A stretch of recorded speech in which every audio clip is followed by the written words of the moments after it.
Hello and welcome everyone. स्वागत है आपका हमारे यूट्यूब चैनल प्रेप अल्फा में। आज 21 मार्च 2026 इस वीडियो में हम आज के टॉप 15 करंट अफेयर्स के क्वेश्चंस डिस्कस करेंगे। सबसे पहला क्वेश्चन है आज का, हाल ही में गुड़ी पड़वा मुख्य रूप से किस राज्य में मनाया गया है? तो महाराष्ट्र में। हिंदू पंचांग के अनुसार चैत्र माह के शुक्ल पक्ष की प्रतिपदा तिथि को नए वर्ष की शुरुआत होती है, जिसे महाराष्ट्र में गुड़ी पड़वा के रूप में बड़े उत्साह से मनाया जाता है। यह दिन फसल कटाई और बसंत के आगमन का प्रतीक है। इसी दिन को कर्नाटक, आंध्र प्रदेश और तेलंगाना में उगादी और कश्मीर में नवरेह, मणिपुर में साजीबू चेरोबा और सिंधियों द्वारा चेटी चंड कहा जाता है। राजस्थान सरकार ने भी अपनी सांस्कृतिक जड़ों को मजबूती देने के लिए अब से प्रति वर्ष चैत्र शुक्ल प्रतिपदा, जो कि इस बार 19 मार्च को पड़ी थी, आधिकारिक रूप से राजस्थान दिवस के रूप में मनाने का निर्णय लिया है। अब नेक्स्ट क्वेश्चन नंबर सेकंड है, हाल ही में विश्व इंडोर एथलेटिक्स चैंपियनशिप 2028 का आयोजन किस देश में करने की घोषणा की गई है? तो भारत के भुवनेश्वर, उड़ीसा में। वर्ल्ड एथलेटिक्स परिषद ने कहा है कि 2028 में इस प्रतिष्ठित वैश्विक प्रतियोगिता का 23वां संस्करण भारत के भुवनेश्वर में आयोजित किया जाएगा। यह इतिहास में पहली बार होगा जब भारत किसी विश्व athletic track and field championship की मेजबानी करेगा।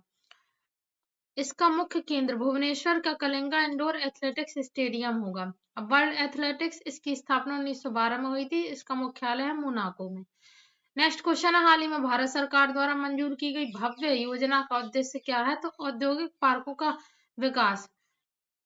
भारत औद्योगिक विकास योजना। केंद्रीय कैबिनेट ने 33,660 करोड़ रुपए के बजट के साथ भव्य योजना को मंजूरी दी है। इसके तहत देश भर में 100 plug and play industrial park विकसित की जाएंगे। प्लग एंड प्ले का मतलब क्या है? तो इसका मतलब है कि निवेशकों को भूमि के साथ साथ बिजली, पानी, सड़क और सीवरेज की जैसी बुनियादी सुविधाएं पहले से तैयार मिलेगी, जिससे वे तुरंत अपना उत्पादन शुरू कर सकें। यह योजना वाणिज्य और उद्योग मंत्रालय के अधीन है, जिसके वर्तमान में मंत्री हैं पीयूष गोयल। नेक्स्ट क्वेश्चन है, हाल ही में जीएसआई ने किस राज्य के कलिंजर किले के इलाके को राष्ट्रीय भू विरासत स्थल घोषित किया है? तो उत्तर प्रदेश।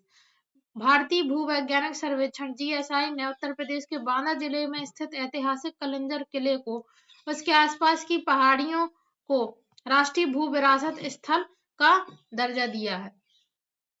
यह किला विंध्य पर्वत श्रेणी पर स्थित है और यहाँ चंदेल राजाओं द्वारा निर्मित प्रसिद्ध नीलकंठ महादेव मंदिर स्थित है। यह उत्तर प्रदेश का पहला ऐसा स्थल है जिसे यह विशेष दर्जा प्राप्त हुआ है।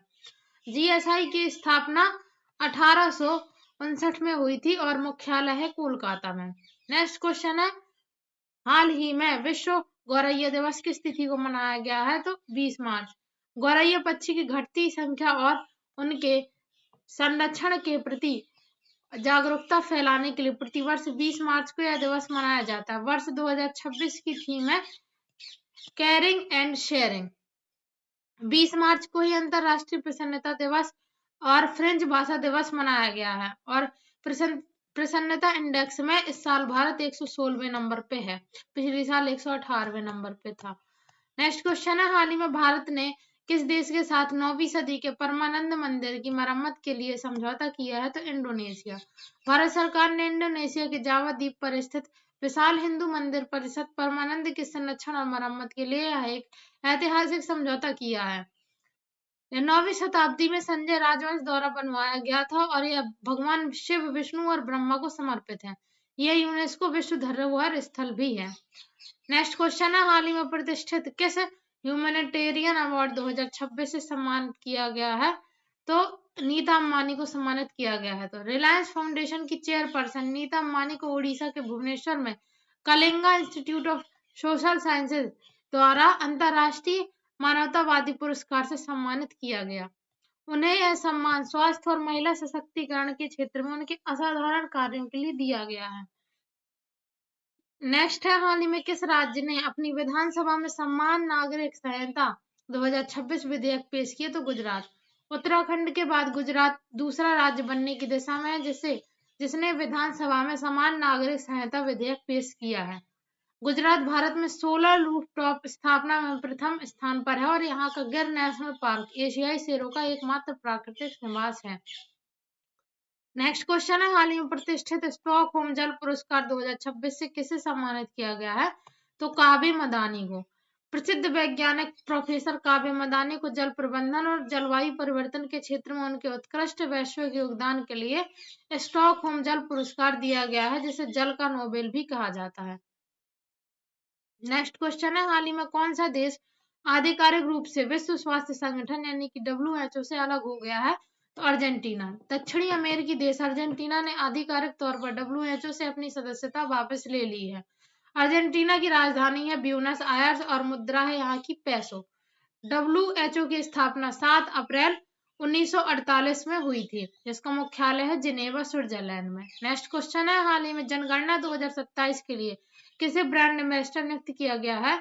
तो सुदर्शन पटनायक को। केंद्रीय गृह मंत्रालय ने उड़ीसा के विश्व प्रसिद्ध सेंट आर्टिस्ट रेत कलाकार सुदर्शन पटनायक को आगामी 2027 की जनगणना के लिए ब्रांड एम्बेसडर नामित किया है। वे अपनी कला के माध्यम से लोगों को जनगणना में भागीदारी के लिए प्रेरित करेंगे।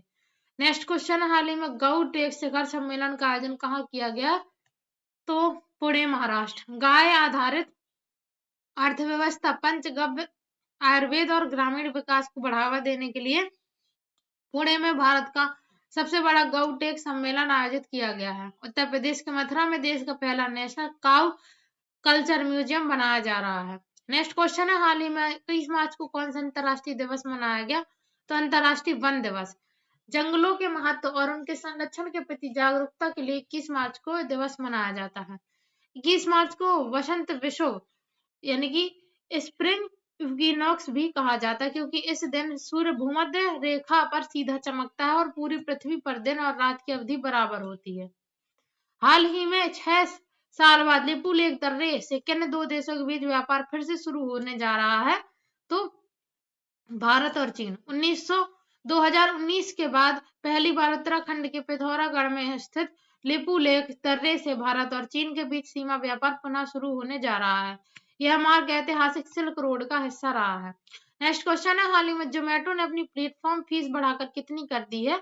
तो 14.90 रुपए प्रति ऑर्डर।